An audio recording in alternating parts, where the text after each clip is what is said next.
Eu tenho para mim que a melhor arte é aquela que a gente ainda não conhece.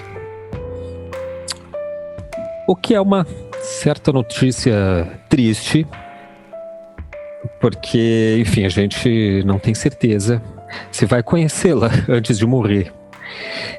Mas para sanar um pouco essa notícia triste, nós aqui nesse episódio do podcast Desver, eu, Gustavo Dias, com meu colega Gil Ales, fizemos uma seleção de 10 artistas que são aqueles top 10 que você não pode morrer sem conhecer.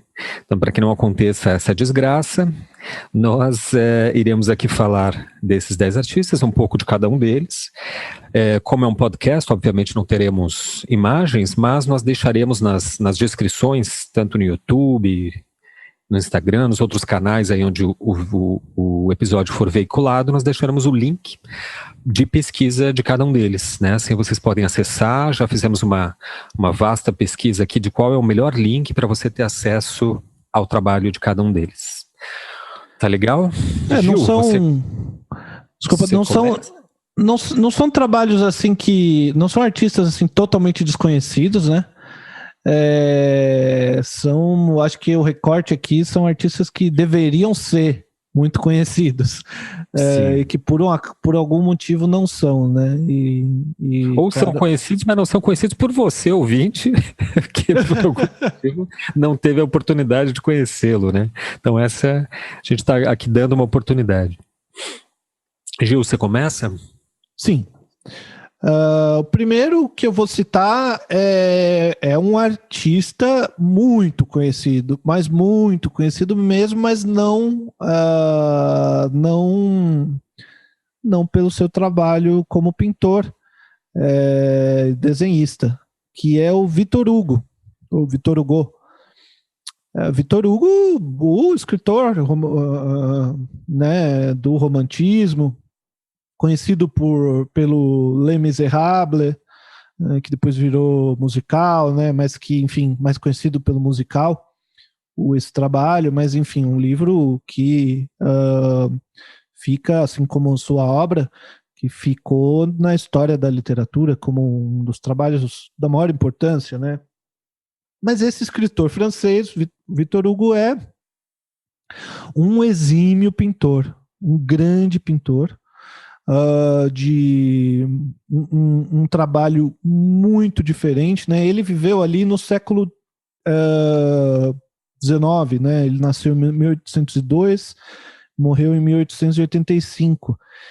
Então, quando ele morreu, estava meio que começando ali mais ou menos o modernismo, né? O modernismo ainda não tinha chegado, mas daí quando você olha as obras dele, que são assim, parecem aquarelas. Ele tem mais de 4.000 desenhos catalogados, assim, que se reconhece como autoria dele, né? E para ele esse trabalho era meramente um hobby, e ele fazia questão, não é assim que ele não fazia questão de que esse trabalho fosse conhecido, era o contrário. Ele fazia questão que o trabalho não fosse conhecido. O que nos surpreende, porque quando a gente olha essas obras do Victor Hugo, são obras magníficas, assim, realmente, e um tipo de traço, um tipo de expressividade pictórica extremamente moderna, mas que foi feita num período bem anterior ao período realmente modernista, né? Então, para ele era assim, uma atividade criativa que ele fazia. Teve inclusive um período da vida dele entre 1848 e 1851 que ele não estava escrevendo e só se dedicou aos desenhos, à pintura. E ele trabalhava assim sob papel, né? Desenhos pequenos sob papel, o que indica nesse período, né? Hoje a gente, né, qualquer bienal, qualquer grande exposição, você vai ter trabalho sob papel, e hoje em dia, normalmente, naquela época, o trabalho sob papel era assim, considerado como qualquer coisa, né? Como uma coisa que não é tão importante. Ele usava a aguada, né, a aguada preta, e brincava assim com materiais, né? Usava assim carvão de fósforo usado, usava café. Mas aí quando a gente imagina assim que um escritor desse tamanho, né, Gustavo, um escritor tão gigantesco não podia ser um grande pintor também, viu? Fazia ali um negocinho, um desenho qualquer, tal. E aí quando a gente olha o trabalho dele de pintor, a gente fala que desgraçado. Ele era muito bom e é um trabalho impressionante.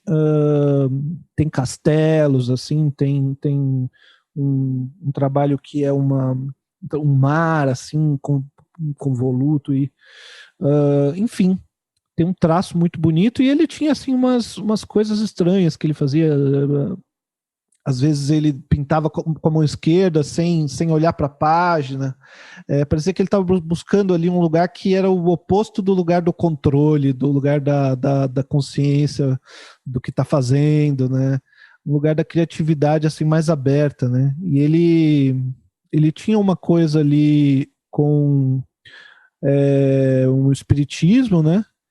E ele chegou a fazer obras assim buscando um tipo de inconsciente, assim, um tipo de, enfim, de outra consciência que ele fazia enquanto desenhava em sessões espíritas mesmo, que ele participava. Coisa do século XIX era bem forte, né, nessa época, isso lá na França. Então fica aí. Do espiritismo, né, na França, naquele contexto ali. Uhum. Contexto das mesas girantes, etc. Justamente o contexto de vida do Victor Hugo, né? Muito impressionante essa e dá para entender um pouco por que ele mantém o desenho que ele faz questão de manter o desenho em relativo ao desconhecimento. Talvez se envergonhassem até certa medida mesmo do desenho, porque pelo que você diz aí, Gil, o desenho para ele é uma atividade absolutamente lúdica e livre de condicionamentos de regras, etc., o que é exatamente o oposto da literatura do Victor Hugo. Porque ele é o pintor oficial da França do século XIX, né, sem menor sombra de dúvida. Ele é o pintor mais respeitado. Quando Victor Hugo morre, a Paris para, né, é atestado luto. Se não me engano, são 3 dias de luto. Ele é um pintor assim estatal, um escritor, né, de uma amplo alcance, envergadura, etc. E os livros dele têm o rigor, que é do rigor do romantismo.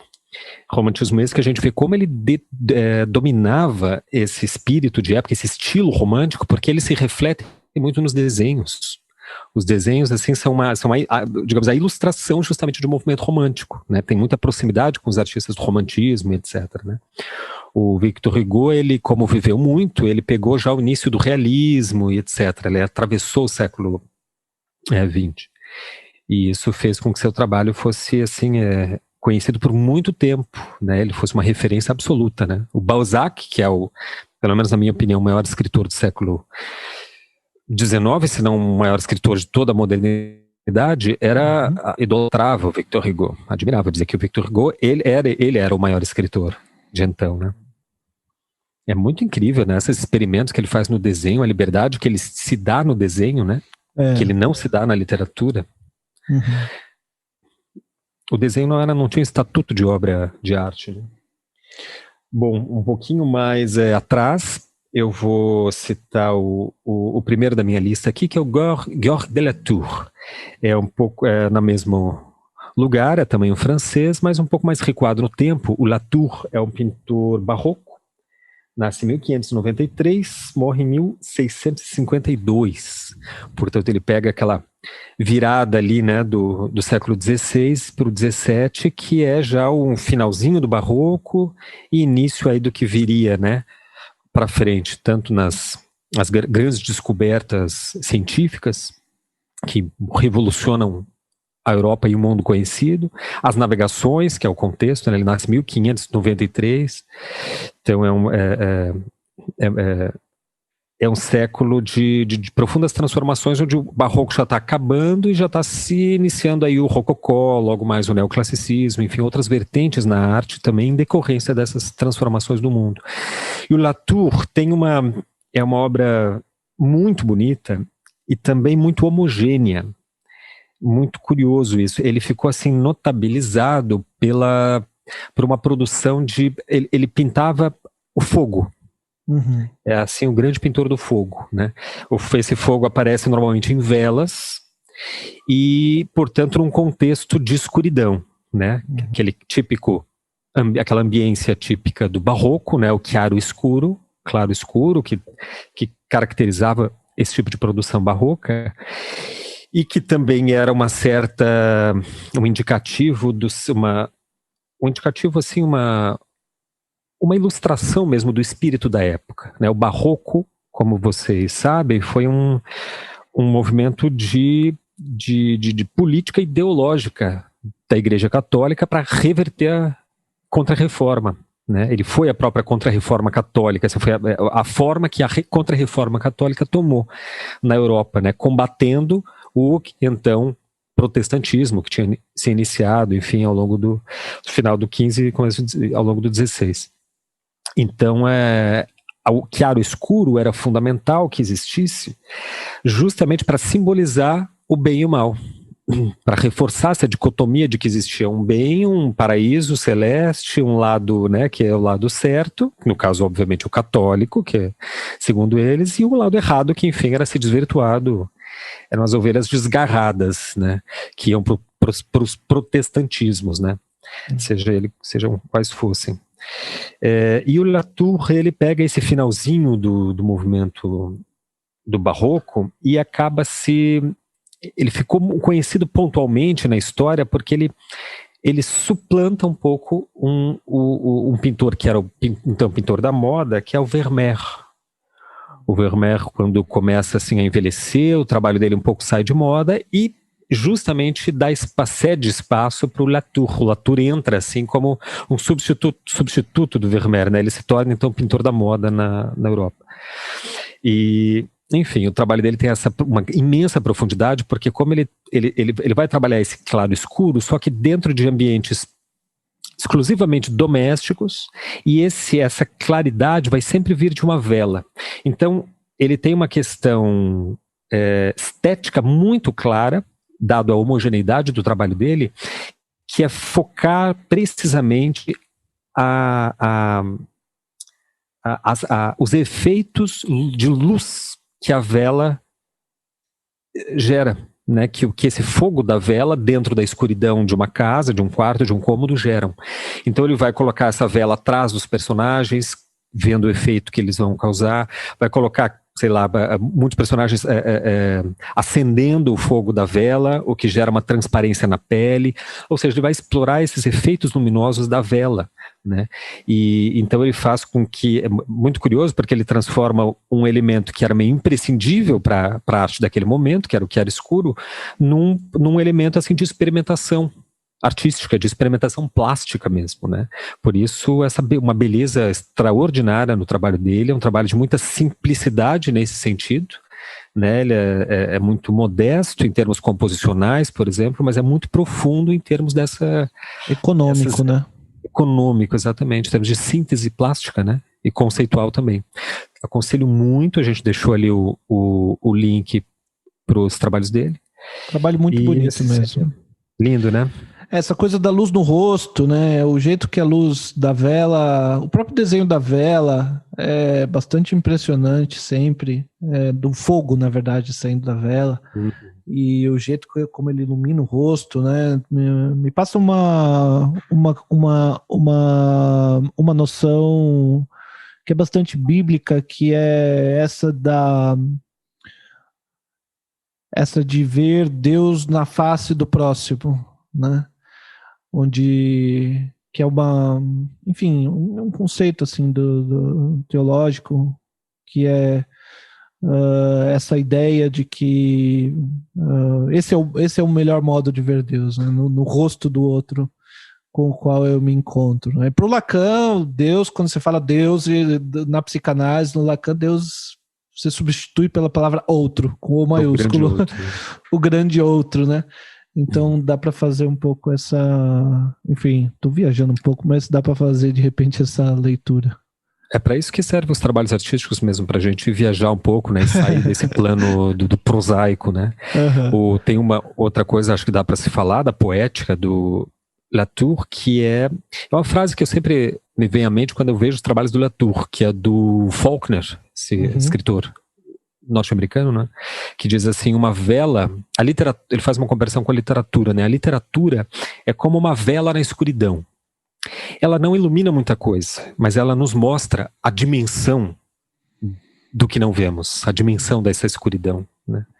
E o trabalho do Latour faz isso exatamente, né? Aquela vela, ela ilumina apenas o necessário, apenas o mais contingente, que está mais próximo, os personagens muito próximos ali, o resto se perde numa escuridão e ela acaba revelando não só a face do outro, né? Mas também esse contexto de escuridão. Que afinal de contas, né, o século XVII estava nascendo para o século das luzes, né, estava se entrando então no que seria o iluminismo, né, algumas décadas ou um século mais tarde. Então essa é a primeiro artista aí que eu colocaria na lista, Georges de Latour. Eu vou responder com uma artista do mesmo período. Inclusive, eu bati o olho aqui nas nossas duas listas e vi que o Latour e ela nasceram no mesmo ano e morreram com um ano de diferença. 1593, 1653. Mas eu estou falando da Artemisia Gentileschi. Quem gosta de estudar um pouco de história da arte deve conhecer Artemisia Gentileschi, mas eu acho que ela não é ainda bastante conhecida assim, do público. Com certeza, eu acho que ela está nessa lista aqui, porque se você fosse falar de artistas que é um absurdo que não sejam muito conhecidos, eu acho que ela está bem lá em cima dessa lista, né? Porque era uma pintora, uma mulher pintora do barroco italiano, né? Do século XVII. Então, assim, ela atingiu assim uma fama, foi reconhecida no seu tempo.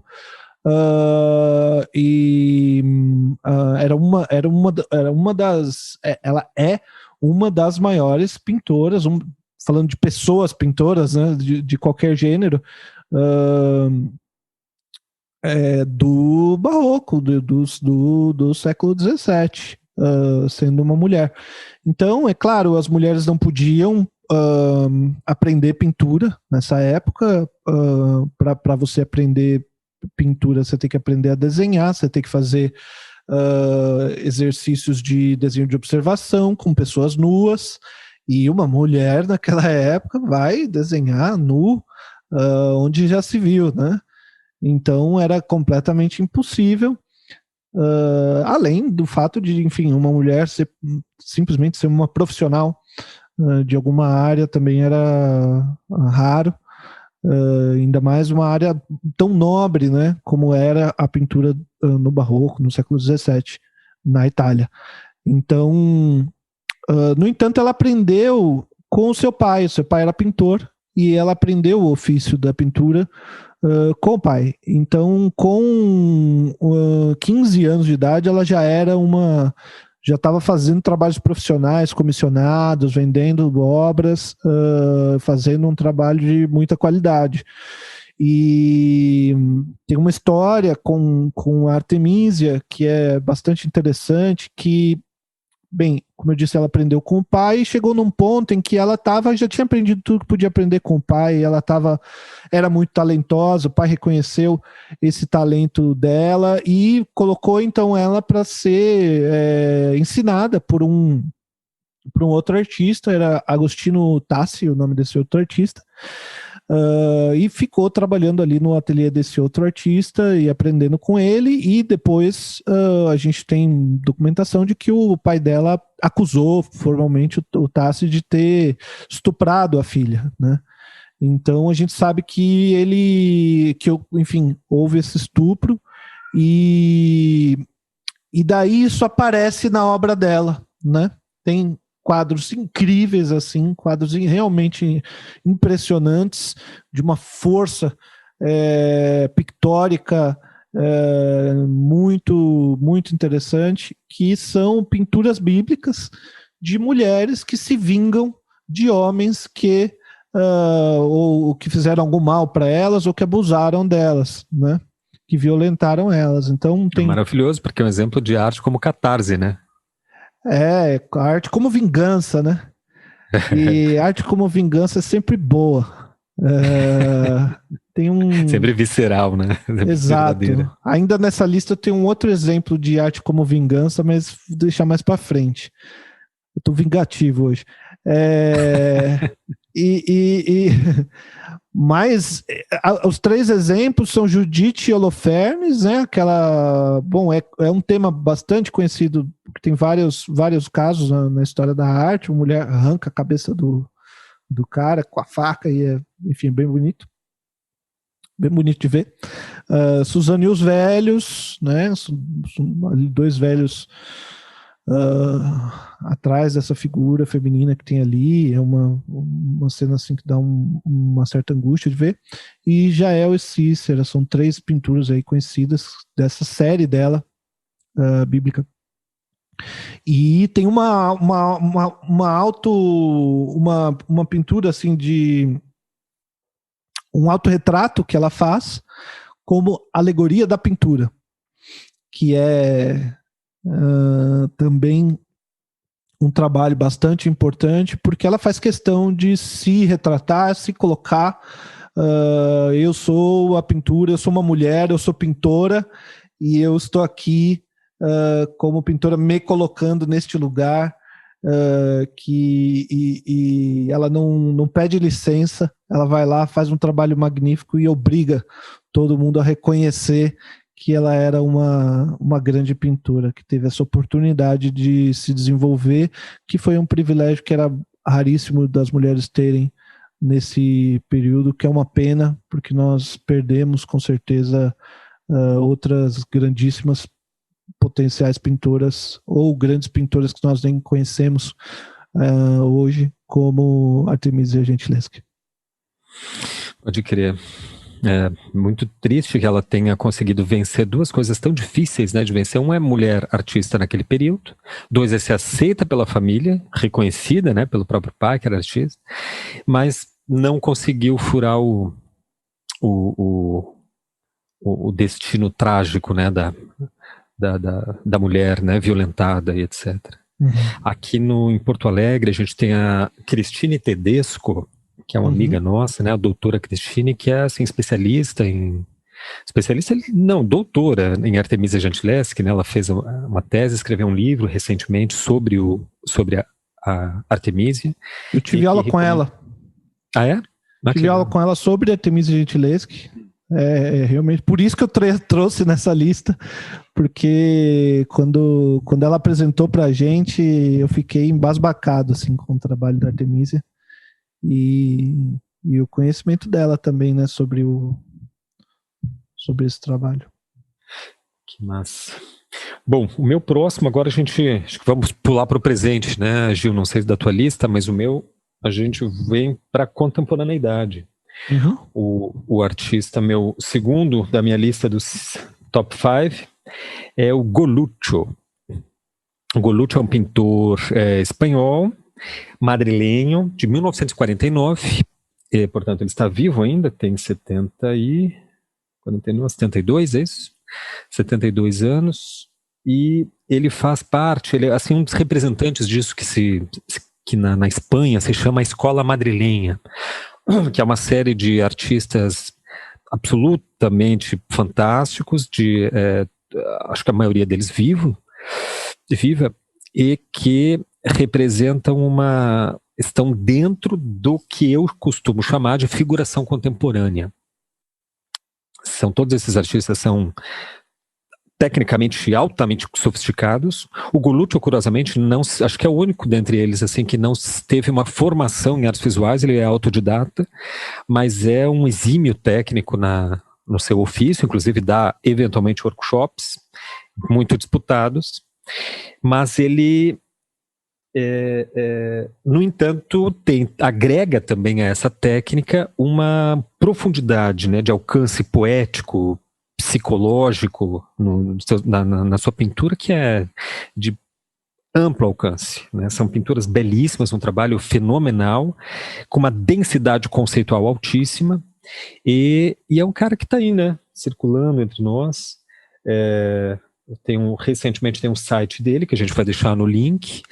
Ele é conhecido como Goluccio mesmo, Goluccio com CH. O nome dele, ele tem um nome que é raramente citado, é José Manuel, um nome comum assim, mas é absolutamente conhecido como Goluccio apenas, né? Eu acho que, além do próprio trabalho, uma dos feitos mais interessantes do Goluccio é que na década de 80 ele, junto com mais 6 artistas, entre artistas e fotógrafos, lançou um manifesto muito interessante criticando de crítica à arte pós-moderna, a arte contemporânea de então, né, da década de 80.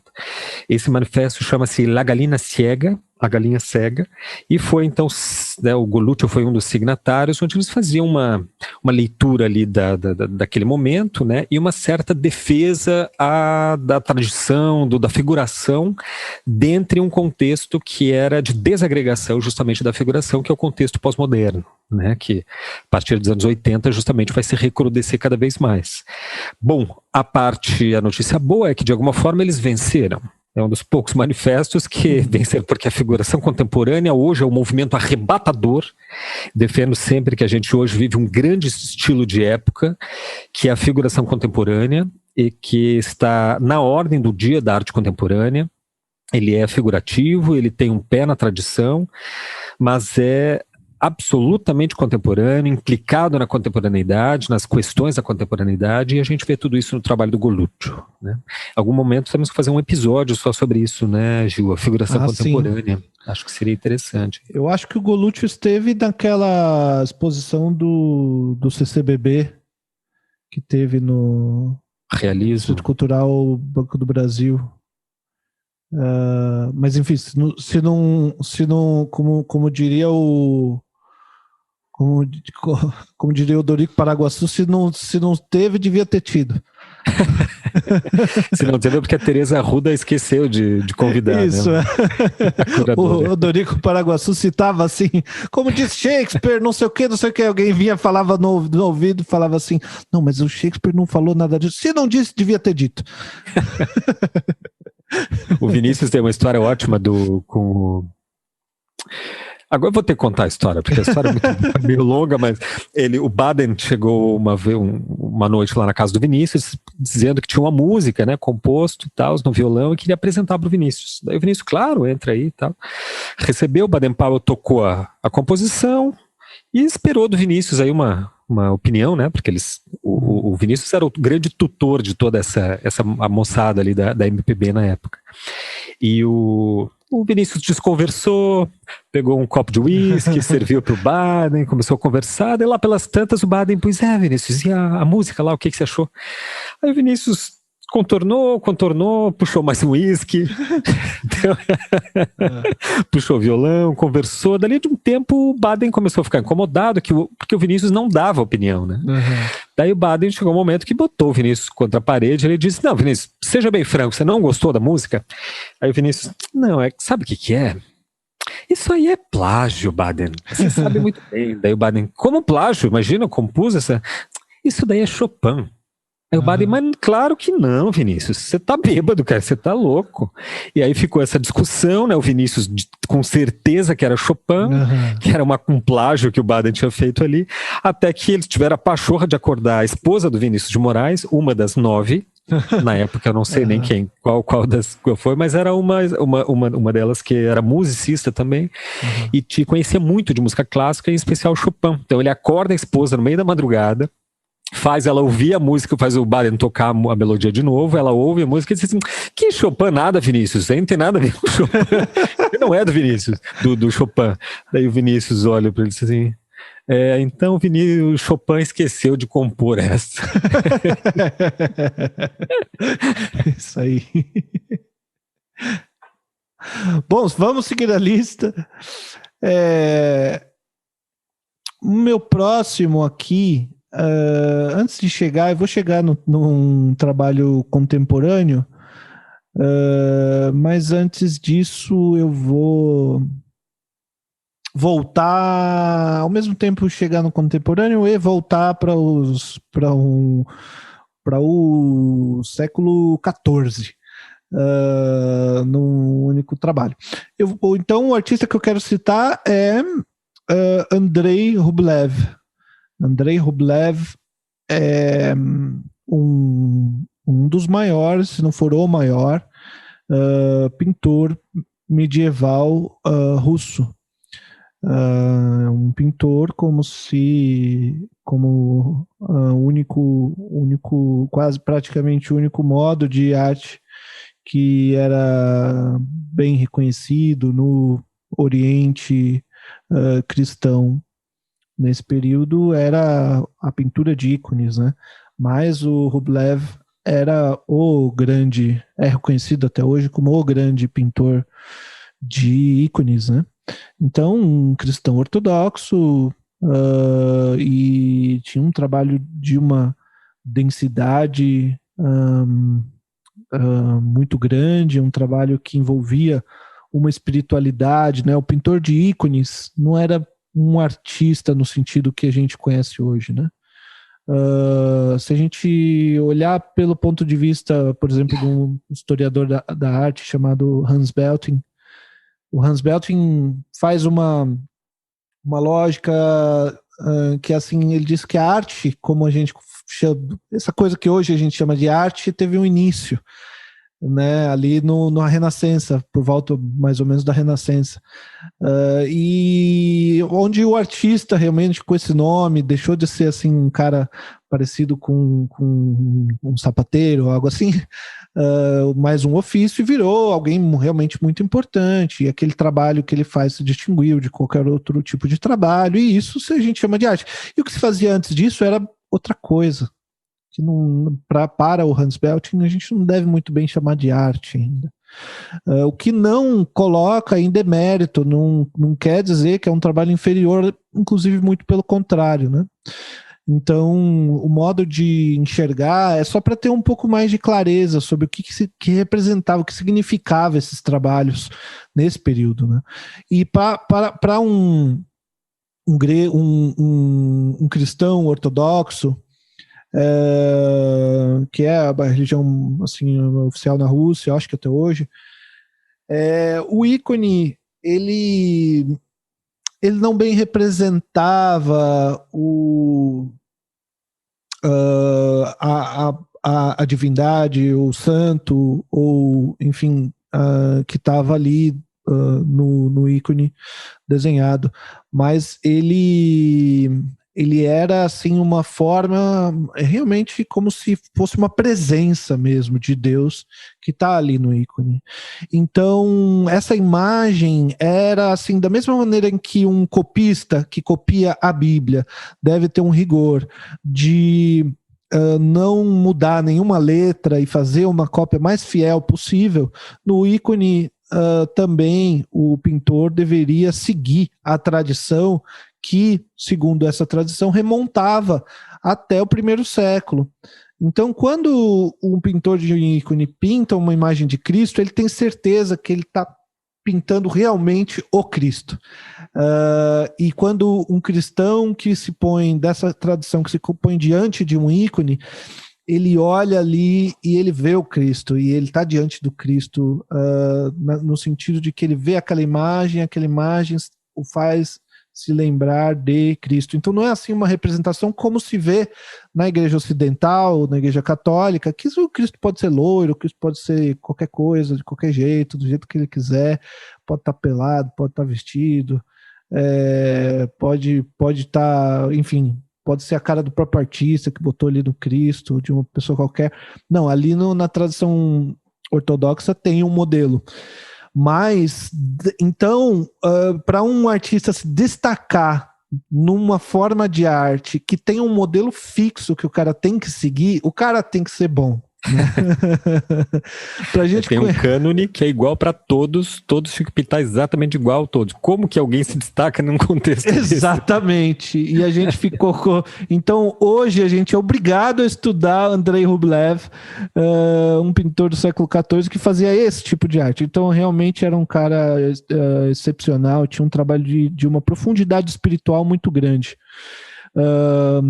Recomendo que busquem uma obra dele que é, na verdade, uma das poucas obras que se tem realmente garantia de autenticidade, de que foi criado por ele mesmo, que é a Trindade, que é um trabalho muito profundo e que nos convida à meditação, né, nos convida à contemplação diante da própria figura da Trindade, que está ali nessa representação da história da hospitalidade de Abraão, né? Quando Abraão recebe essas três figuras, esses três anjos que visitam ele, que na tradição cristã são reconhecidos como pertencentes, como parte como representação ali, uma figura da Trindade.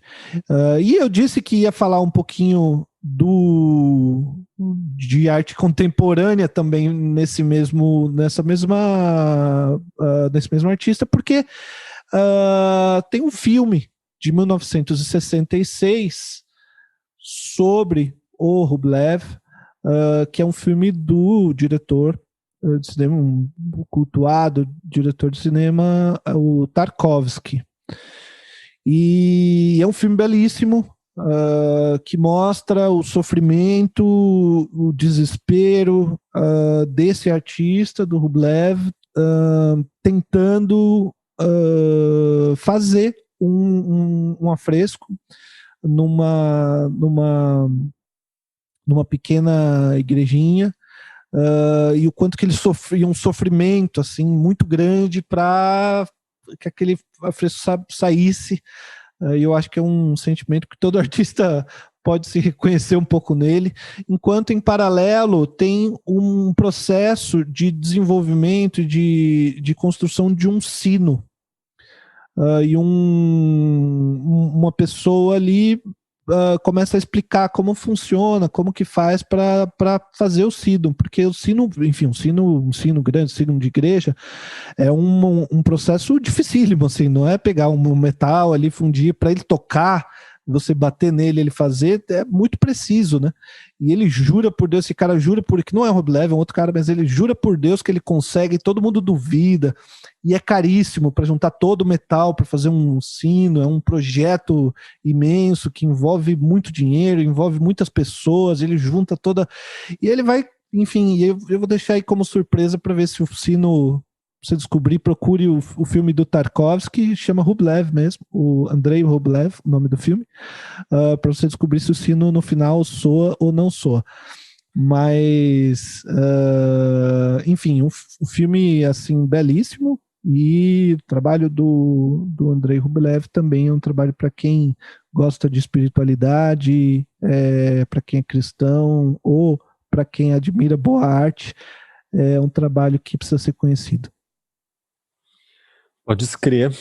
Bom, o terceiro da lista estaria, na verdade, em primeiro lugar, se a gente fosse criar uma lista assim, sobre critérios de preferência, de gosto, de qualidade técnica, né?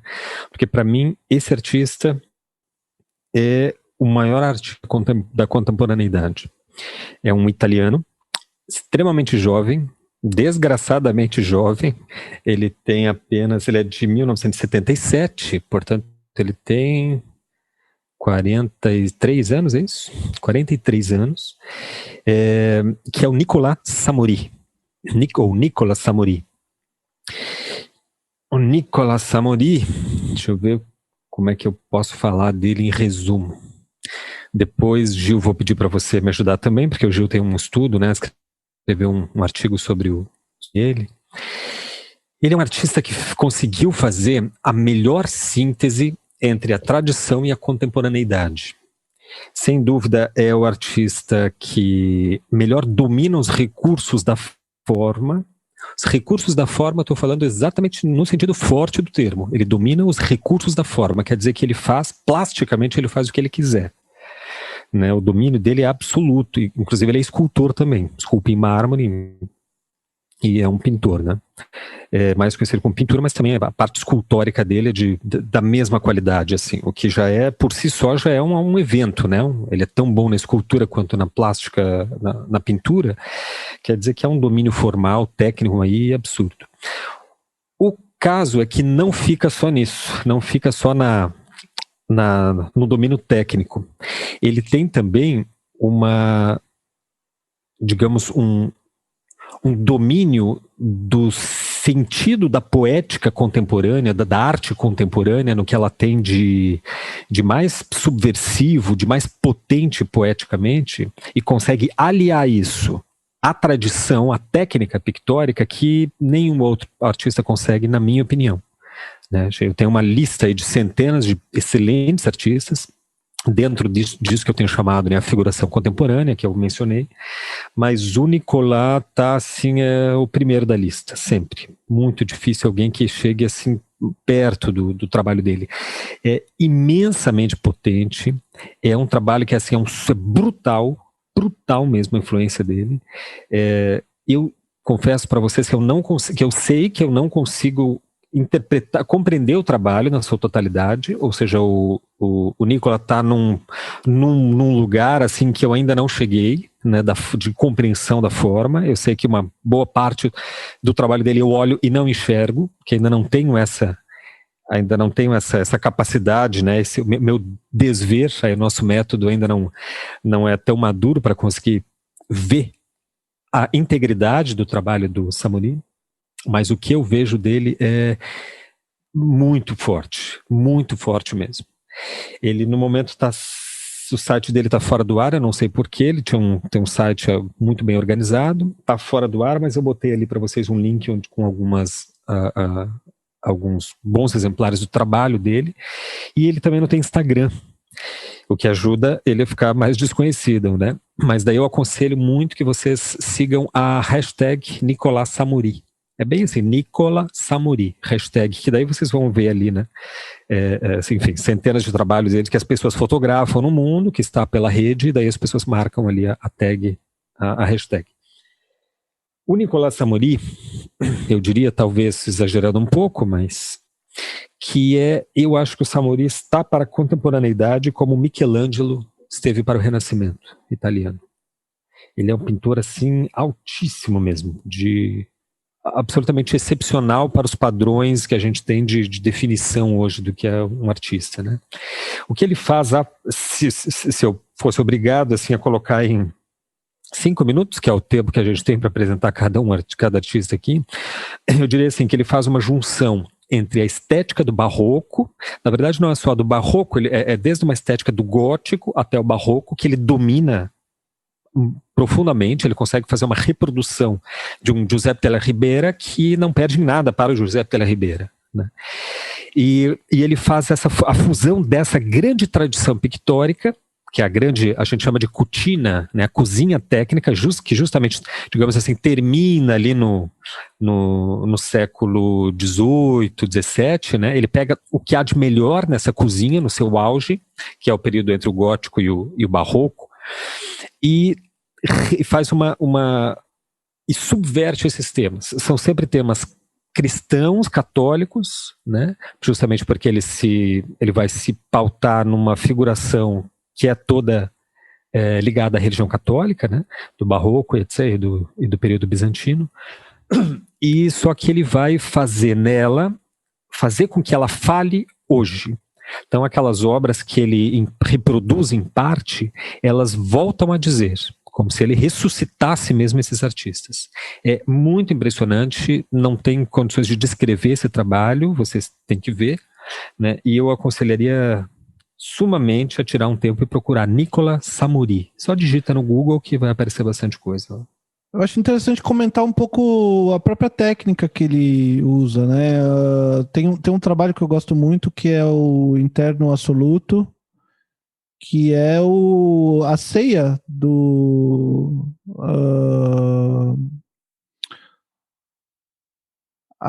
enfim, a ceia e a última ceia, né? Só que ele faz a tinta, ele faz a óleo e depois destrói com ácido sulfúrico. Então fica só um resto, fica um que sobra ali, ficam traços da pintura que já agora foi destruída. Ainda dá para reconhecer ali a última ceia, mas o Cristo mesmo, que estaria no centro, está completamente destruído pela ação do ácido, mas ainda é possível reconhecer naquele traço que permanece e que fica caído ali, essa imagem que se derreteu, né? Um outro trabalho, que é um óleo sobre madeira, uma cópia de um trabalho, provavelmente um trabalho barroco, e ele, enfim, tem essa pintura absolutamente rigorosa, e ele coloca em cima um pedaço de plástico colado com durex em cima do quadro. Eu acho maravilhoso. E tem outros trabalhos que ele faz, essa pintura que nem o Gustavo falou, é sempre as pessoas quando vêm ficam impressionadas com esse efeito, com o efeito que ele causa na gente, né? Mas que são trabalhos que são feitos com muitas camadas de tinta e ficam grossos assim, e que são pinturas com uma capacidade técnica muito grande, e que no final ele arranca com a mão assim, um pedaço do quadro, e fica ali aquele resto mesmo, né? E essa ideia do resto, do que sobra, do que se desgastou, do traço, né? Claro que remete bastante para essa noção lacaniana do real, como registro da percepção, que a gente já falou aqui várias vezes, mas que nesse caso eu acho que é uma relação bastante apropriada, né? Tem outro trabalho dele que eu gosto muito, que chama Macometh, de 2014, que é realmente impressionante. Ele fez uma pintura de óleo sobre tela inteira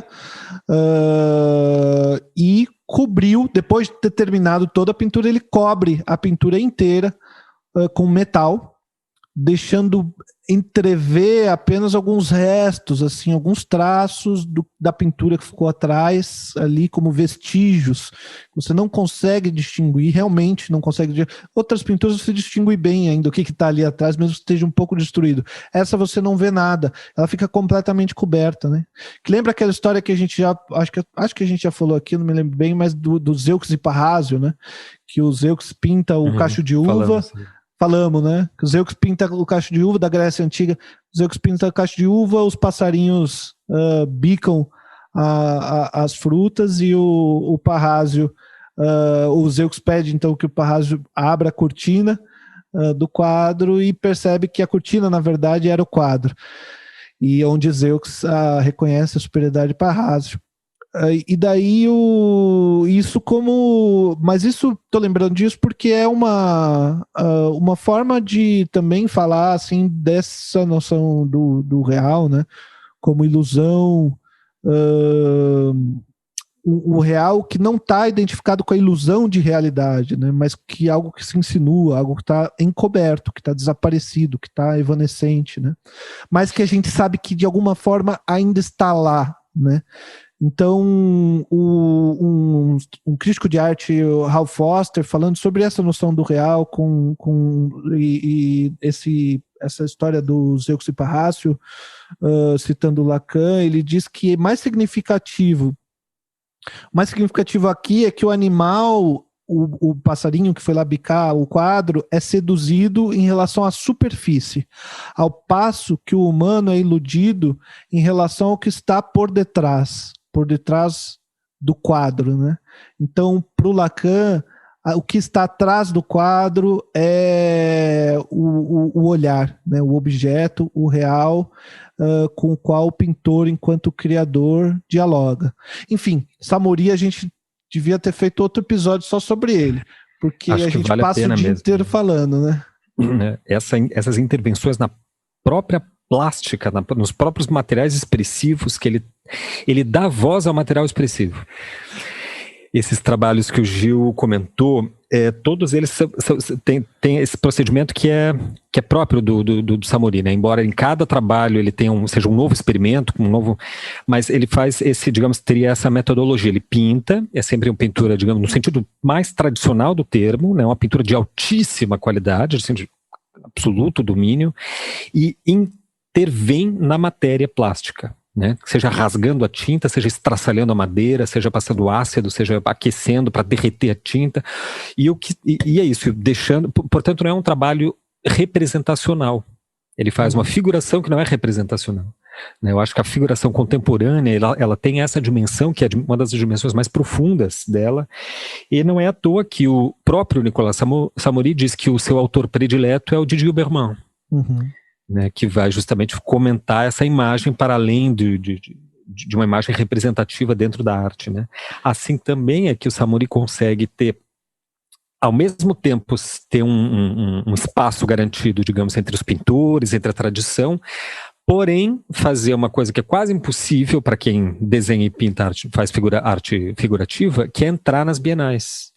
Então o Samori está na Bienal de Veneza, na Documenta de Castro, quer dizer, ele consegue circular por todos os meios da arte, né? Absolutamente sensacional o trabalho. Bom, seguindo nossa lista, eu vou seguir a minha lista de... Eu tô muito crente hoje, falando de vários artistas que dialogam. É uma pesquisa que eu tenho, na verdade, né, sobre a relação entre cristianismo e arte, uma pesquisa que me interessa, mas dessa lista essa relação entre cristianismo e arte, eu estou trazendo só esses dois artistas hoje, que foi o Rublev que eu falei, e esse outro que é o Adolfo Pérez Esquivel. Ele nasceu em 1931, ainda está vivo, com 89 anos, e ele é argentino, ele estudou pintura, é um pintor, estudou pintura realmente na universidade, era professor, e durante o período da ditadura argentina, ele teve um trabalho de combate, de resistência muito intenso, muito forte, de resistência, de oposição, de resistência à ditadura argentina, que foi uma ditadura, assim como a brasileira, foi uma ditadura extremamente violenta, extremamente assim, horrorosa mesmo. E ele fundou uma instituição chamada Serviço Paz e Justiça na América Latina, né? Enfim, fez esse trabalho em toda a América Latina, que está muito ligada àquilo que ficou conhecido como teologia da libertação latino-americana, que foi uma corrente de pensamento cristão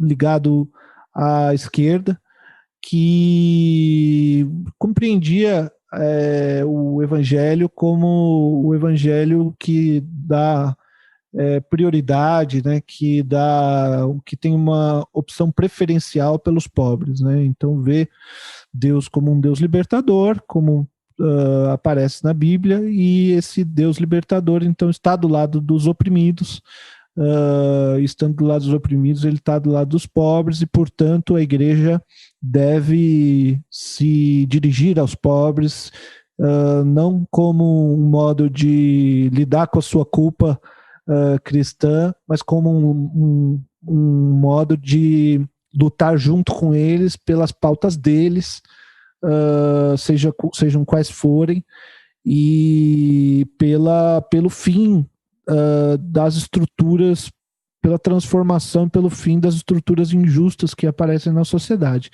Isso, como teologia da libertação, tem assim eu acho que o artista mais conhecido que está relacionado a esse movimento foi um movimento que no Brasil teve uma importância muito grande também, mas teve essa importância também lá na Argentina, em toda a América Latina, e ele foi preso entre 77 e 79 por questões políticas, um preso político. Em 1980 ele ganhou, foi um laureado, um ganhador do Prêmio Nobel da Paz, pelo seu trabalho de oposição à ditadura civil-militar argentina. Então, vale lembrar que agora ele ainda está super ativo como um militante político. Em 2018, enquanto Lula estava preso, por exemplo, ele iniciou essa campanha internacional para que fosse entregue ao Comitê do Prêmio Nobel da Paz a indicação do Lula como Nobel da Paz, né? Ele sendo Nobel da Paz, ele pode fazer essa indicação. Enfim, e ele tem um trabalho, o trabalho dele é um trabalho que parece naif, né? Assim, parece um trabalho de um recurso pictórico bastante simples, mas a formação dele nega ele tem uma formação como pintor. Então a formação dele demonstra que essa pintura pobre parece ser uma intenção de representar, porque na pintura dele realmente fala dos pobres. Então, na forma, ela também parece que não poderia ser uma forma que parece extremamente, enfim, que parecesse luxuosa, erudita, né? Que parecesse erudita, que afastasse dos pobres, né? Isso, é dialógica o trabalho. Então ele pinta um Cristo no meio dos pobres, um Cristo no meio da luta, e da luta pela terra, da luta pela sobrevivência, pela emancipação dos povos latino-americanos, um Cristo que não é branco, que não é loiro dos olhos azuis, mas um Cristo que tem uma aparência que se identifica com os pobres da América Latina. Enfim, é um pintor que eu admiro não só pelo seu trabalho, como pela sua vida, e, enfim, também bastante desconhecido, inclusive entre os cristãos, né? E fica essa dica, Adolfo Pérez Esquivel. Bastante impressionante, né? Porque ele é um artista militante político que ganhou o Prêmio Nobel da Paz. Não foram muitos artistas que ganharam o Prêmio Nobel, né? É fantástico o trabalho, a militância, a dimensão militante do trabalho da história do Esquivel, né? Bom, eu vou citar agora no meu quarto da lista, né? Que é uma artista brasileira, a Ana Elisa Egreja, um pouquinho mais nova que eu, de 83, portanto tem 37 anos, 37, 38, paulista. Eu tive a oportunidade de ver o trabalho dela no Sesc Pompeia, em São Paulo, há uns anos atrás. Já fiquei muito impressionado, aí fui pesquisar. Ela é uma artista hiperrealista brasileira. Também consegue, assim como o Samori, né, ter um trânsito entre, assim, entre a tradição e, digamos assim, a contemporaneidade, né, não só pelos temas que ela aborda, pela abordagem dos temas que ela escolhe, mas pela própria articulação conceitual que ela faz, né? E é um trabalho muito contemporâneo, em todos os sentidos também, né? Em que ela consegue fazer a pintura a óleo, figurativa, realista, hiperrealista, esteja dialogando com a contemporaneidade, né? De novo, uma integrante desse movimento, né, que eu tanto falo, que é a figuração contemporânea, que é um movimento gigantesco de artistas que conseguiram fazer de novo a imagem falar. Num contexto em que a imagem tinha se desagregado, em que a própria obra se desagrega, né, gravamos um episódio falando da obra da escultura imaterial, a escultura de nada, do Salvatore Garau, né? Então, no momento em que se não esperava mais nada da imagem, né, nem dos conceitos de representação, surge esse movimento com ampla potência, e Ana Elisa Egreja é uma artista aí que está muito bem cotada, né, no sistema das artes aqui brasileiro. Se formou na Fundação, na FAP, em São Paulo, né, Fundação Álvares Penteado. Em 2009 ela ganhou um prêmio no Instituto Tomiotaki, daí já teve em 2010 a primeira individual na Galeria Laura Marciage, e depois não parou mais de expor. Enfim, tem um trabalho não só muito denso, de extrema qualidade técnica e conceitual, mas muito extenso também. É o caso do Samori também, a gente nunca dá conta de terminar de ver o trabalho dele, né? E a Annelise Igreja tem também essa coisa de... É incrível a quantidade de trabalho, né? São trabalhos extremamente minuciosos, porque são pinturas realistas, assim, com muitos elementos, pinturas difíceis de serem executadas, né? E que ela consegue dar conta com muito sucesso e ter um trabalho muito dinâmico também, né? O trabalho dela não termina mais. São pinturas grandes, essas que eu vi em São Paulo deveriam ter cerca de 2,5 por 3 metros, mais ou menos, são praticamente painéis, né? E que é um trabalho muito curioso, porque ao mesmo tempo em que ela vai representar, assim, é mas é fácil e difícil falar digamos, da poética dela. É natureza morta, né? Se fosse encaixar num tema, mais ou menos. Se fosse encaixar num tema, isso aqui é absolutamente impossível. Categorizar aquilo como natureza morta, né? Ela consegue pegar essa temática e esgarçar, né? No sentido de quebrar aquela normatividade da natureza morta, tradicional, enfim. Então ela vai pegar... A minha leitura dela, assim, uma leitura rápida aqui que a gente pode fazer, né? Nada muito profundo.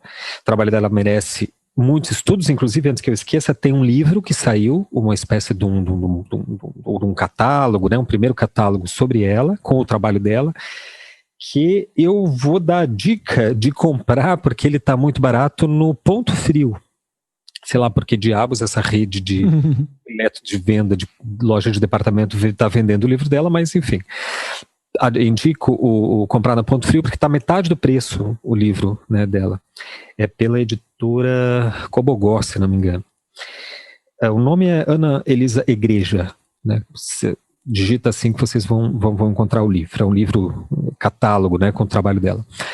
Mas eu diria assim, numa leitura rápida, eu acho que ela está trabalhando justamente com o dentro e o fora. Uma certa oposição do que é interior, do que é exterior, e como essa oposição de dentro e fora se imbrica. Então são elementos próprios de natureza de interiores, só que aí ela coloca elementos que são do exterior. Uma luz entrando da janela, né? Isso. Uma janela que dá para o lado de fora. Perfeito. Um quarto fechado, cheio de passarinhos. Ela vai trabalhar muito com essas janelas de vidro jateado, né, que alteram a forma do que está atrás da janela, porque o vidro jateado ele embaça, né, a forma. Enfim, são trabalhos muito, eu diria assim, muito ousados. Ela é muito corajosa, né, de abordar esses trabalhos de tão difícil execução, né, para ter um trabalho hiperrealista, né, dessa estatura, e ela sendo assim tão nova, né, afinal 37 anos também. Que é mais novo que eu, é porque é mais novo, né? Porque é muito é porque jovem. É novo. É muito jovem. Tá que nem aquele dia, Gustavo, eu vou contar aqui numa intimidade nossa no podcast. Outro dia eu tava conversando com o Gustavo sobre um artista, eu nem me lembro quem era o artista, mas eu falei assim, mas esse artista aqui já é mais velho, ele não é muito novo não, ele tem 45 anos. Aí eu olhei assim bem pra ele, ele só tem 5 anos a mais que a gente, Gustavo. Eu chamei ele de velho. Eu acho que a gente não tá com muita noção da nossa idade. Não, chega um momento, depois que você passa dos 30, você perde a noção do tempo. A matemática, ela vira uma coisa curiosa. Você vai se aproximando dos 40, o tempo vai se tornando outra coisa. Espero que, não sei qual é a faixa etária do nosso público ouvinte, espero que não seja gente muito jovem, porque vai achar que a gente tem assim jeito de tiozão, falando de idade, né, mentindo a idade, alterando o tempo. Mas realmente é confuso, é confuso. Já não sabe se é jovem ainda, né, ou se já é velho. Mas seguindo na lista, já falei do Esquivel, agora é o último da minha lista, né? E para fechar com chave de ouro. Não é um outro artista que envolve a temática cristã, talvez não fosse exagero dizer que muito pelo contrário, inclusive. Esse artista chama-se Ailton Krenak. Eu suponho que, assim como o Victor Hugo, Ayrton Krenak seja conhecido do público, mas não como artista. Então, vale lembrar, para quem não conhece, o Ayrton Krenak é um líder indígena, muito importante, filósofo. Ele esteve na Constituinte de 1988 como um dos deputados ali da Constituinte, que escreveram a nossa Constituição de 88, mas ele teve, eu acho que fez uma das situações assim, mais contundentes que houveram naquele período, naquela situação, que foi uma situação que dá para procurar no YouTube. Você coloca Ayrton Krenak, Constituinte 88, você encontra, que é um discurso muito contundente que ele fez, lembrando dos direitos dos povos indígenas. Enquanto ele falava, ele estava de terno e gravata, assim, não estava com aspecto indígena, com roupas assim indígenas, estava de terno e gravata, mas enquanto ele falava, ele começou a passar uma tinta de genipapo no rosto. Então ele começou a falar, ele começou a passar a tinta, e quando ele termina de falar, ele está com o rosto inteiro preto, né? E ele, recentemente começou a publicar uns livrinhos. Ele fala assim, né? Eu publiquei uns livrinhos aí.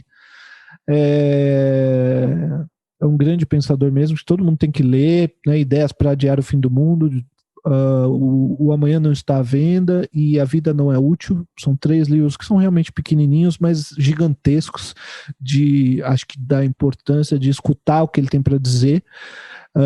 Mas ele está nessa lista não pelos livrinhos, nem pelas grandes ideias de líder indígena e filósofo, mas pelo seu trabalho como artista. O Ayrton Krenak faz parte de uma cena que eu acho que agora talvez esteja começando a ser conhecida, que é chamada de arte indígena contemporânea. A arte indígena contemporânea não deve ser confundida com arte contemporânea indígena. Eles fazem questão de dizer isso, né? Não é arte contemporânea feita por pessoas indígenas, não é isso.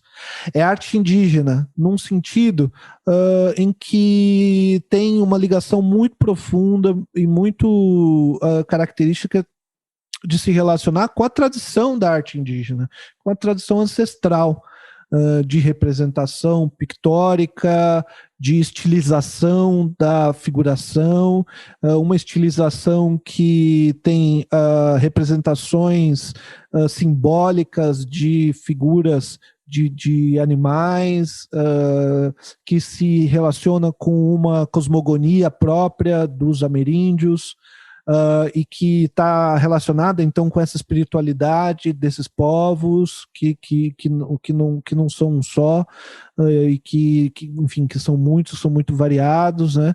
Um outro artista que poderia estar nessa lista também, mas que faz parte dessa cena da arte indígena contemporânea, é o Jaider Esbel, que também é um outro artista desse mesmo cenário, mas eu estou falando do Krenak, Ayrton Krenak. Ele está hoje, para quem puder, tiver como, pegar um horário que está bem vazio para não se expor aí na pandemia, dar um pulo na Pinacoteca. Eu acho, Gustavo, que um dos lugares mais seguros para sair, se tiver que sair de casa, os lugares mais seguros é aí no museu, né? Isso antes da pandemia já era. Já era, né? Não tinha Sempre ninguém. Foi um lugar muito seguro porque está vazio. É o que é uma pena. Mas tem lá uma exposição, eu estou cansado. Uma exposição chamada Vexoá, na Pinacoteca, em São Paulo, que é uma exposição de arte indígena, uma exposição que está inteira, publicada na internet, dá para você fazer uma tour virtual também. Vexoá, com X, na Pinacoteca de São Paulo, tem obras de arte indígena. E o Ayrton Krenak é um dos artistas que está nessa exposição, e ele esteve em outras exposições bastante importantes também, e vale a pena dar uma olhada então no trabalho do Ayrton Krenak como artista visual. Muito legal. O Krenak, que tem excelentes debates aí na web, né, no YouTube, você digita lá Krenak, ele faz um debate que eu acho bem bom com o Christian Dunker, não lembro qual é a instituição que promove ali no debate, mas é muito bom, porque, enfim, né, tá, só o fato de unir esses dois autores aí, dois intelectuais, já está de bom tamanho. Bem, para encerrar a minha lista, os meus top 5, eu vou citar um artista aqui de Porto Alegre, que é o Patrick Rigon, né? Na verdade, verdadeiro, ele é natural aqui do interior do Rio Grande do Sul, uma cidade chamada Cachoeira do Sul, mas desde pequeno mora em Porto Alegre, né? Da minha idade exatamente, portanto é bastante jovem, né? Ele é de 1982, o mesmo ano que eu, e tem um trabalho que é muito impressionante. Eu acho que se eu contasse a experiência que eu tive com o trabalho do Patrick, acho que pode resumir aqui algum comentário sobre ele, né?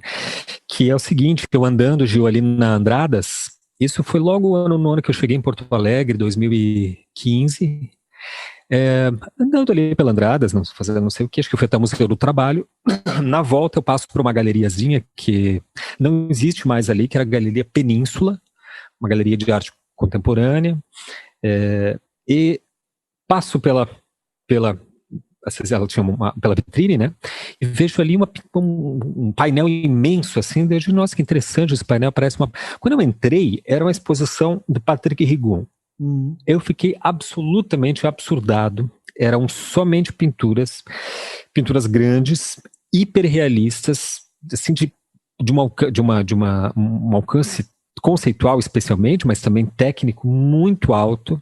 E eu fiquei muito impressionado, porque nunca tinha ouvido falar daquele artista, e eu pesquiso sobre isso, né? Então, estava na minha cidade, embora eu tinha recém me mudado para cá, mas é porque aquela era justamente a primeira exposição do Patrick Rigon, que tinha inclusive a primeira tela que ele pintou, que já é assim uma coisa...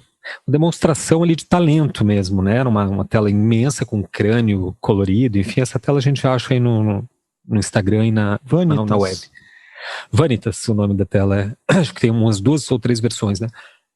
O Patrick Rigon, ele tem, além de ter um trabalho em si mesmo, né, que é muito bonito, ele preza muito pela beleza mesmo, pela parte, digamos, estética do trabalho, né? É muito interessante por ser um hiperrealista brasileiro. Eu inclusive vou botar como link, para quem tiver interesse em pesquisar mais o trabalho dele, um artigo meu mesmo que escrevi sobre o Patrick, acho que mais de uma ocasião. Ali eu vou botar os dois links onde eu mesmo falo sobre o trabalho dele. Mas ele tem um interesse, digamos assim, extra, né, porque por uma militância que ele tem também dentro de políticas de gênero. O Patrick Rigon, ele é o I do LGBTQIA+, né, que é o intersexo. É o que, enfim, era conhecido como hermafrodita, né, hermafrodismo. E representa isso, assim, enfim, representa essa causa, digamos assim, né, em diversos momentos em que é chamado e etc. E, embora elas não vazem totalmente para o trabalho dele, ele tem uma atuação para além da arte, né, que é uma atuação, assim, em prol da causa, porque isso acaba aparecendo, né, querendo ou não, no trabalho, né, a biografia do artista, querendo ou não, vaza sobre o trabalho. Ele tem também um lado curioso, que o Patrick é modelo. Então, se vocês procurarem no Instagram dele, Patrick Rigon com N no final, vocês vão ver assim, muitas fotos dele posando, né, ele tem uma certa... Ele é uma metamorfose mesmo, assim, ambulante, né? Porque um pouco pela profissão de modelo e um pouco porque ele tem essa, digamos assim, essa fluidez mesmo, que não é só no gênero, né? Mas eu conheço, enfim, já conversei com ele disse que não faz a menor... não acha ruim que se chame de a ou o, né? Seja qual for o pronome a que se ele refira, se menino, menina, para ele tanto faz, mas essa fluidez que é tipicamente assim da pós-modernidade, né, no sentido positivo do termo aqui, eu acho que o Patrick encarna bastante isso, tanto no trabalho quanto na própria existência mesmo, na apresentação estética dele no mundo, né? Admiro muito ele, é um trabalho, acho que um artista Eu ia dizer que é uma promessa, mas já é uma promessa realizada, né? Embora muito jovem, ele já tem um reconhecimento, até aqui em outros países, pelo menos aqui na América Latina. E que, enfim, eu acho que esse é com ele eu terminaria minha lista dos top 5. Essas listas de 5, 10, 15, de numéricas, são muito ruins, né, Gil? Porque Sim. a gente sempre quer ter um grande sofrimento, porque eu queria, na verdade, fazer uma lista dos 1000 primeiros, os mais importantes artistas que a gente devia conhecer. Só que 1000 não dá, ficaria um episódio um pouco maior do que a gente está acostumado a fazer, inviável. Então acaba tendo que escolher um número, enfim, e o número foi 5. Mas teremos aqui só em Porto Alegre já dava para ter uma lista aí de top 20 de bons artistas e interessantes no Brasil, então mais ainda, né? É isso aí. O Patrick ainda tem acho que ele também integraria essa dimensão que eu tenho chamado aí, né, esse movimento do hiperrealismo, da figuração contemporânea. Né, o hiperrealismo é uma faceta importante da figuração hoje na contemporaneidade. E o Patrick está dentro desse movimento aí e tem perfeita consciência disso, né? Eu lembro de ter perguntado para ele qual era o... Patrick tem uma história interessante. Quando eu vi essa exposição dele lá na Península, eu fui num outro dia lá que tinha um debate, porque essa exposição teve a curadoria da professora Marilice Corona. É uma professora aqui do Instituto de Artes, da URGS, aqui em Porto Alegre, que é bastante conhecida. Enfim, ela também pintora, uma pintora muito interessante. E ela estava coordenando o debate. Enfim, eu fiz uma pergunta. Eu não lembro se for para ela ou se daí, acho que eu fiz para ela fez para o Patrick. Enfim, mas acho que eu perguntei direto para o Patrick. O debate ela estava mediando. Perguntei para o Patrick quem foi teu mestre, porque ele teve ele fez design, eu acho que não chegou a completar a formação. Daí fez um curso, acho que uma especialização, um curso curto na Itália, acho que em Milão, se não me engano, de desenho, mas muito curto, né? A maior parte da técnica dele foi autodidata, e eu fiquei muito curioso de saber onde que ele estudou. Achei que tinha sido uma escola, muito... E eu perguntei, Patrick, quem foi teu mestre? Ele disse, o YouTube. Quer dizer, aí ele já se coloca dentro de uma nova chave de artistas, né, que se formaram de uma maneira não tradicional, né, não tem essa formação acadêmica e tal, se foi para um ateliê, né, a figuração contemporânea ela vem muitas vezes pela margem, pela tangente, né. O Patrick descobre esse artista quando ele estava num contexto que ele fazia estamparia. Fazia estamparia para uma loja aqui de Porto Alegre, não me lembro o nome da loja, desenhava estampas, né, assim, uma loja um pouco mais sofisticada, uma loja de luxo. E aí alguém descobriu e ele começou a fazer... o Ronaldo Fraga, um dos maiores estilistas do país, né, se não o maior, pelo menos o mais interessante na minha opinião, viu lá os tecidos, que queria saber quem era, e conheceu o Patrick, se encantaram lá e trabalharam juntos um tempo, né, o Patrick fazendo estampas daí para o Ronaldo Fraga. E dali alguém sugeriu que ele pudesse pintar, e ele foi lá e pintou aquele crânio de 2x2, magnífico, né, hiperrealista, em óleo sobre tela. Inclusive ele criou um novo fazer, assim, uma nova, porque ele pinta e depois de seco, ele pole o trabalho. Ele pega uma enceradeira que tem um motorzinho, né, que gira, e ele pole, então o trabalho fica hiper liso e brilhante, parece que ele passou um verniz brilhante, né? Não, ele faz esse polimento do trabalho, que é sei lá, uma invenção dele, ele fez. Então é isso daí. Com o Patrick Rigon eu fecharia a minha lista de hoje. Muito bem, é um trabalho realmente... eu não conhecia, e fiquei conhecendo aqui na tua lista mesmo, e fiquei embasbacado de ver o trabalho dele ou dela. Impressionante. E, bom, de novo, essa é uma lista mais ou menos aleatória, né? Não é uma lista do top 10. É uma lista completamente mais ou menos aleatória, assim, que a gente inventou para falar de alguns artistas que ocorreram assim, na cabeça da gente quando a gente pensou quem são os artistas que a gente supõe que as pessoas conhecem pouco e que deveriam ser muito conhecidos, né? Para isso é para começar, né? A lista seria infindável, né? Infelizmente a gente conhece pouco, em geral, pouco de arte, né? A arte é um fenômeno pouco conhecido, no Brasil cada vez menos conhecido. E essa arte, assim, mais da tradição, ela vai ficando meio que esquecida, meio que secundarizada, né? Porque não aparece nas bienais, não aparece... Muito difícil de estar aí nas... Mas é isso. Encerramos por aqui? Encerramos com um pedido retomado que os nossos amigos que... Porque eu acho que quem ouve nosso podcast somos nossos amigos, na verdade, sabe, Gustavo? Eu sempre quis que os nossos inimigos ouvissem. Às vezes eu ia falar assim, quem ouve é minha mãe, mas minha mãe não ouve. Vou te falar, a minha mãe ela não ouve. Eu posso falar isso com tranquilidade, que ela não ouve esse podcast. Mas eu acho que tem um outro amigo que ouve. Mas nossos amigos que ouvem o podcast, mande para os seus amigos aí, que você acha que podem achar legal, de repente, essa lista, ou que vão detestar, e daí você se vinga. A gente falou de vingança, né? Tem a vingança, duas vinganças. Eu não falei da outra vingança, né? Tem a vingança da Artemísia, mas tem a vingança dos indígenas.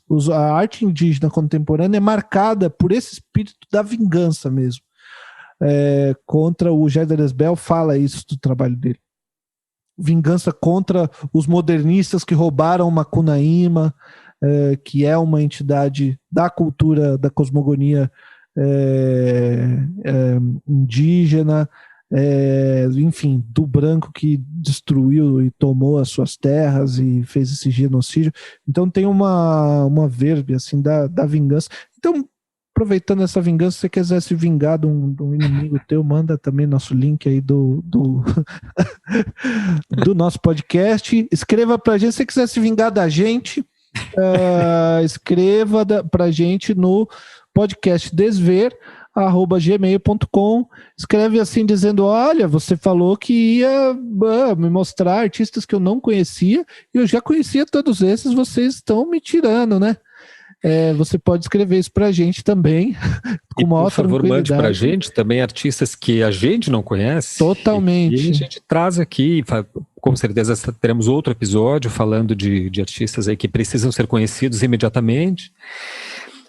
Escrevam pra gente. Eu queria ler um e-mail, Gil, que a gente recebeu essa semana. Uhum. Um e-mail apenas, mas é a imensa maioria, né? Que eu sempre gosto de ver por esse lado desse ponto de vista. Em vez de assumir que a pessoa está fugindo, a gente diz que ele está heroicamente batendo em retirada. Então a gente tem aqui uma caixa de mensagem cheia, né, de um e-mail. Uhum. Muito gentil, muito elegante, da Luciana Guizan, que diz assim: acabei de chegar ao final do episódio 8 e fiquei sensibilizada com a carência do pedido. Escrevam pra gente qualquer coisa. Olha só, mas me aquece o coração ver esse e-mail da Luciana. Muito obrigado. Olha, a gente já sabe o nome de 3 ou 4 eu escuto pessoas. Tudo até o final.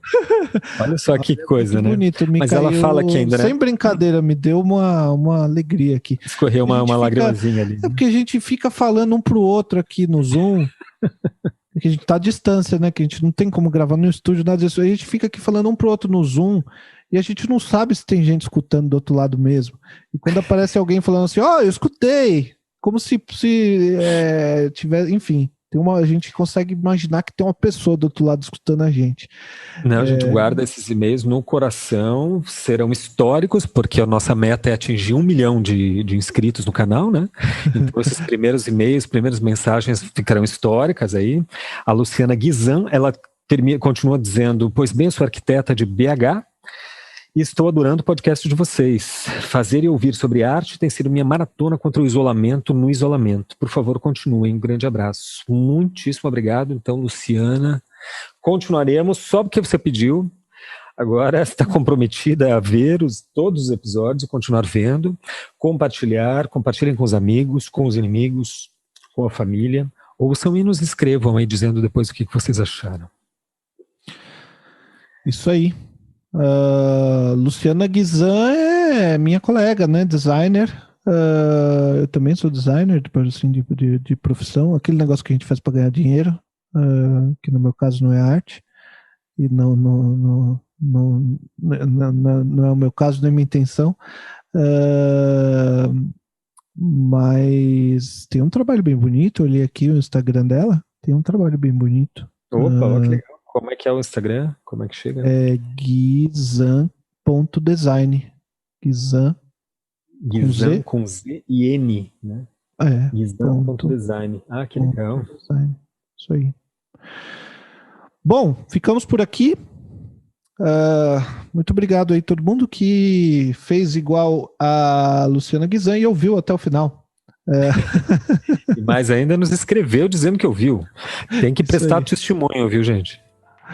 Mas a gente é carente mesmo, né? Ela matou, né, o Gustavo? Acho que ela matou a charada. Pois é, quando a gente começou, né, Ju, você lembra que a primeira conversa que a gente teve sobre o plano de fazer um podcast era que assim, que a gente não ia ter expectativa nenhuma quanto ao público. Porque a gente está fazendo o que a gente quer, porque afinal a gente já passa horas. Se tiver 2 ou 3 pessoas ouvindo, já tá gravando bom. Ou não. Isso, exatamente. Só que daí você começa a gravar e aquilo vai dando um trabalho e vai dando, né, gerando um interesse cada vez maior nosso, que a gente quer também compartilhar, né, quer também que gere em outras pessoas, que chegue a outras pessoas também, né. É normal. Acontece. Sim. É isso aí. Fechamos então por hoje. Falou, pessoal. Obrigado aí. Até mais. É isso aí. Abraços.